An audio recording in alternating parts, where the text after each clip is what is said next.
Brick Fanatics, let's roll out. The latest of the LEGO Transformers collaborations is here, and he is Soundwave, and he is adorable, and also kind of brilliant at the same time. This is the third of these Transformers LEGO sets that we've had thus far, all of them designed to be kind of more or less in scale with Optimus Prime rather than the actual size of the toys that they are based on. Soundwave is quite a fun one. It's really nice to see the boxy design here. It feels very 80s, very kind of retro chic. I do quite enjoy that as a design choice here. I can imagine though that if you look at this picture of all three of the Transformers LEGO sets that we've had thus far, Optimus Prime, Bumblebee and now Soundwave, casual Transformers and LEGO fans might look at this and have a couple of questions. The first and the most obvious question is going to be, where is Megatron, right? Because that's the logical next step for this particular little mini collection. We've had Optimus Prime, we've had Bumblebee. Megatron is the big Transformer that everybody thinks of alongside Optimus Prime, the one that shows up the most in various different expanded media.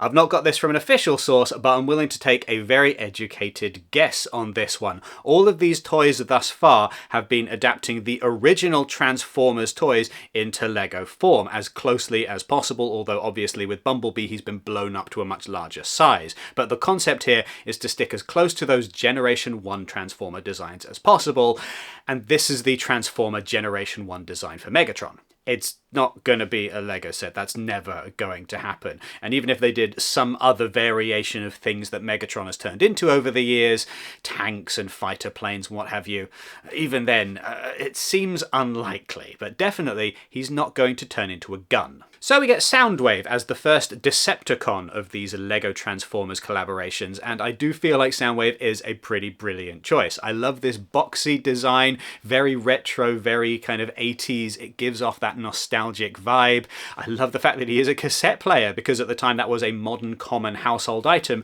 and now it is something that we view with that lens of nostalgia and that kind of lo-fi crackly ambience. You can almost hear the synthwave coming out of this set. It's a wonderful inclusion that this set comes with a little Ravage and Laserbeak in little teeny tiny cassette tape form that is just absolutely perfect. Also, this thing's got a sound brick. That's kind of fun. I would hope so in a set which is all about playing back music. But okay, here's another question that you might have if you see all three of these LEGO sets lined up next to each other. You've got a semi-truck, you've got a Volkswagen Beetle, and then you've got a cassette tape player. Wait, hang on a second. Why are the good guys of the Transformers theme fighting a cassette tape? The reason why some Transformers are big old trucks and planes and automobiles and others are cassette tapes and handguns is because we are actually looking at two completely different toy lines for the Japanese market that were smushed together by Hasbro in order to make something that they could sell with a bit more brand appeal. This is not going to be news for anybody who really loves Transformers. Your job here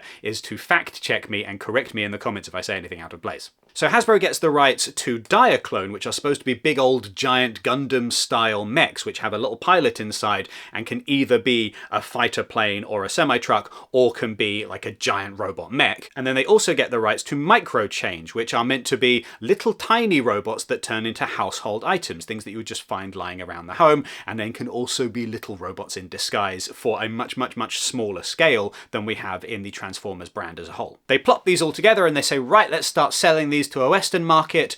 We're gonna need a little bit of help here. And so they go to one of their partners that they have worked with before, with the G.I. Joe brand, to try and establish a new toy identity that kids are going to gravitate towards. This being the 80s, laws around advertising to children have been relaxed to the degree that you can just air a 20-minute commercial and call it a TV show when actually all you are doing is trying to sell kids toys. They need somebody to come in and actually give them the story, give them the meaning, give them the reason why kids are supposed to care. And they go to Marvel Comics. Specifically, they go to Marvel's editor-in-chief at the time, Jim Shooter, who actually, at the time of making this video, recently passed away, and so has been in the news a lot as people kind of pick through his legacy. A lot of obituaries have been running for him, and if you've been reading any of these, you might have noticed that there is a consistent theme where not a single one of these obituaries has been able to overlook the fact that he was a complicated man who had a complicated relationship with his staff. In many ways, he's treated as the savior of Western comics, somebody who was able to pull Marvel through a particularly difficult financial period, and in other ways he is treated as one of the more difficult people to work with in the history of Western comics. I have a memo here which was sent out from Shooter to his editors at one point at Marvel, which I feel encapsulates perfectly his particular managerial style and why some people just wouldn't get along with that. It says, quote, "Effective immediately. Start doing good comics. I realize that this directive reflects a substantial departure from previous company policy, but please try to comply." That's it, the entire memo. And that's quite funny if you don't happen to be working at Marvel at the time, but you can imagine that that is just absolutely soul-crushing if you happen to be one of Marvel's editors, and that's the kind of working environment you're existing in. But make good comics is definitely something that Jim Shooter did. He started in the comics industry, and I appreciate that I'm spending a little bit more time on this man's life than I would normally do simply because his passing is so recent, but he started in the comics industry at just age 14. What happened was when he was 13, he was reading some comics, he liked the look of them, and he decided to draw some himself, and he posted them off to DC Comics, and then they were read by an editor who was like, wow, this Shooter guy is really good, not having any idea that Jim was a teenager, and so gave him a job working remotely. And he did that for many years and then worked his way up the ranks in comics, and as said, has had a huge impact both on Marvel and on DC over the years. He was an incredibly influential character,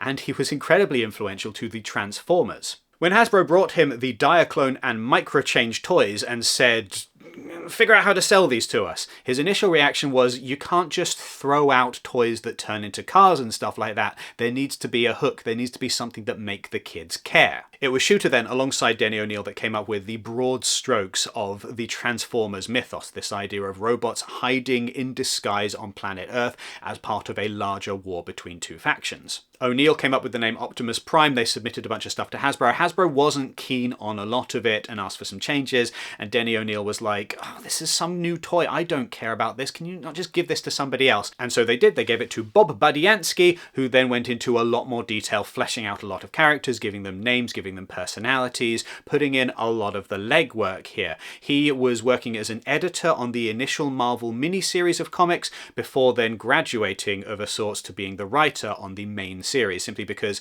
when he was working as the editor, he was apparently dictating large chunks of the story to the writer, and so said, do you know, why don't I just write this thing? The bare bones of this thing having been established by Marvel, Hasbro then also took the idea and gave it to a TV production company who put their own spin on things. And so the lore between the original cartoon and the original Marvel comics is different, but a lot of the characters are more or less the same. You can see the same broad strokes in both if you look closely enough. You probably know the rest of the history by this point. The glorified toy adverts worked very, very well and continue to work very, very well to this day. So Hasbro is still making glorified toy adverts in the forms of live action and animated films.